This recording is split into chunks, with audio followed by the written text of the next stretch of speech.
BNP সরকারের প্রথম ১০০ দিনে দেশে হত্যা, অপহরণ, বিভিন্ন অপরাধে উদ্বেগজনক হারে বেড়েছে। এই সরকারের গত ১০০ দিনে ৬০৫টি খুন এবং ১৯৬টি অপহরণের ঘটনা ঘটেছে। ২৯৪টি ছিনতাই, ৯০টি ডাকাতি এবং সারা দেশে ২২১৪টি চুরির ঘটনা ঘটেছে। এছাড়া গত ১০০ দিনে নারী ও শিশু নির্যাতনের ঘটনা ছিল ৩৪৯৬টি। তার মধ্যে গণধর্ষণের শিকার হয়েছে ৩০ জন নারী ও শিশু ধর্ষণের শিকার হয়েছে প্রায় ৫০ জন।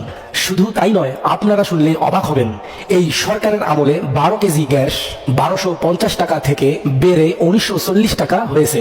বিদ্যুৎ প্রতি কিলোওয়াট ১.৫২ টাকা বৃদ্ধি করা হয়েছে।